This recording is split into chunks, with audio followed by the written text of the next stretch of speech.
I'm confident that even the most locked-in gamer hasn't played something quite like Neighbor's Suburban Warfare. You can see some influences and similarities to other games. It has the arcadey shooter feel of Team Fortress, the light tactical base building of a survival game, the slapstick physical humor of a goat simulator or Just Die Already, all in one anarchic post-World War II package. Had a couple of hands-on sessions with it, navigating its team-based home-wrecking action, and though its untraditional format will make for some rough first minutes, it was hard not to walk away from the over-the-top bedlam with a smile.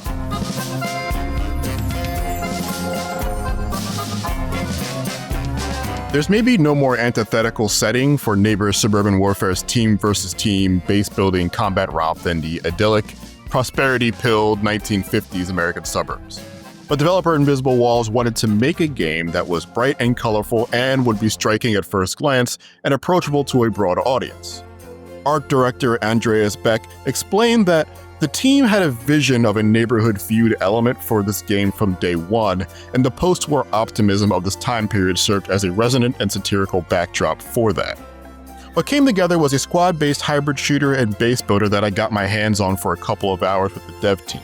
Our goal was clear. We must infiltrate the enemy abode and destroy its essential items, like the stove in the master bed. This is much easier said than done, of course, as there are so many layers of variables and tactics that come into play during each match that chaos is unavoidable. It all starts with character selection. Each of the 8 available neighbors has their own signature starting items and special abilities, like Roseate Riveter-inspired Kim and her throwable pipe wrench that can build a special autonomous oil-spitting turret to defend her home when she's out pillaging.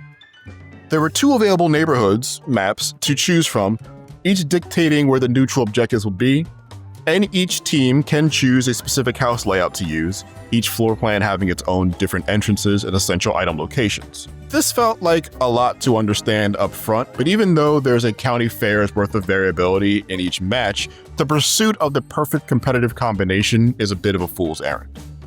When I asked the team if and how Suburban Warfare could appeal to the types of gamers that prefer a more sweaty PvP experience, the team stressed that the main goal of this game is to keep a lighthearted tone and a largely casual play experience. The design consensus among them was to focus on making cool things first and balancing them second. Unfamiliar traps and weapons that will inevitably knock out new players will feel overpowered until they realize that just about everything is that strong on purpose. The goal is to make everything feel impactful and encourage everyone to be a consequential playmaker when the opportunity presents itself. After choosing your avatar to commit minor crimes with and agreeing to what kind of house you're going to defend with your teammates and where you'll be defending it from your opponents, it's time to get to the dirty business of targeted vandalization. Your team of up to 4 must build all manners of tools, traps, and defenses in order to turn away your annoying, nosy neighbors, while also empowering your team to be even more annoying and nosier. Buying tools or basic fortifications costs money that you will earn slowly over time, but in lump sums by knocking out enemies. More valuable options become more available when you upgrade your workbench with spare resources found at construction sites, located at neutral points on every map. After buying starter tools, usually the crowbar since it helps destroy objects faster, every round of Suburban Warfare I played started with a full team sprint towards these wayward crates. My team was pretty good at making it out of ensuing brawls with a couple of resources without taking too many casualties. But the early moments where no one has special gear is where I felt the character selection and team compositions the most. Big bruisers like Chad can hold the front line and distract enemies long enough for someone else to snatch resources right out from under you. Or sneaky little bastards like this Dennis the Menace, Kevin McAllister hybrid, who can avoid the melee completely with his grappling hook and instead start attempting to break into your home while you're gone. Neighbors' individual special abilities remain impactful throughout the match, but ones with definite strengths above and beyond those never feel stronger than those first few minutes. After taking the resources back, we focus on locking down our house, lining the vulnerable parts of our fence with bear traps, repairing damaged doors and windows, and even setting up a small oil rig to turn our passive trickle of money into more of a sprinkler.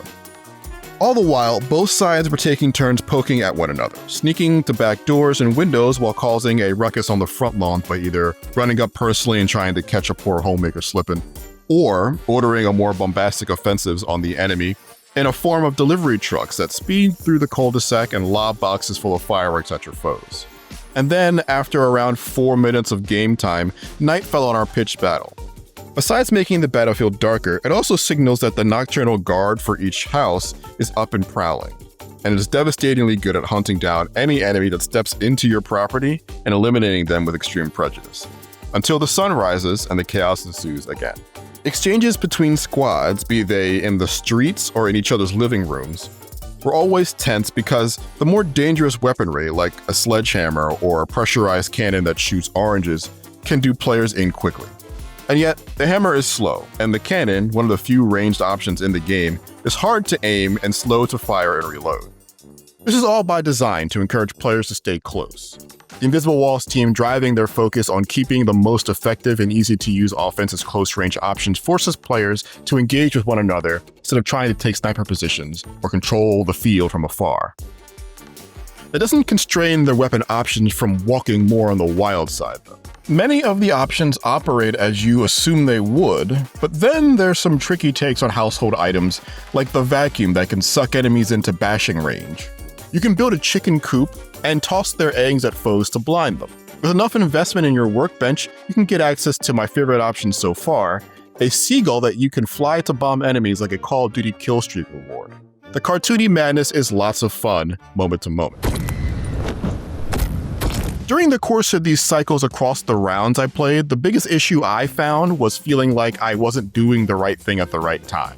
I wasn't searching for the most efficient ways to spend money and resources, so much as feeling like I was actively contributing to the overall goal of compromising the enemy's home to a permanent end. Picking up the basics is easy, but learning how to know when to go all out on the enemy or when to pull back and defend was something that I couldn't intuit in my brief time with neighbors. The team agreed that getting a player to know the metagame of something like this in just a couple of rounds is challenging. They've seen playtesters grow into sharp, knowledgeable players over a half a dozen games or so it's not impossible to let go of this worry and embrace the madness. So is Neighbors Suburban Warfare the next big party shooter? I'm not so sure how it'll stand up against genre juggernauts, but it will certainly stand out. Two geezers shaped like Mr. Magoo and Evel Knievel exchanging plunger crossbow fire in the street only to get hit by a delivery truck tossing bombs into the front yard is a scenario you aren't going to find in your current favorite team shooter. And Invisible Walls likes it that way. They don't want to replace your favorite game, they just want to be the Mad Men-coded funhouse you spend your off time in. For more on the latest upcoming games, don't miss our previews of Jump Ship and Frag Punk.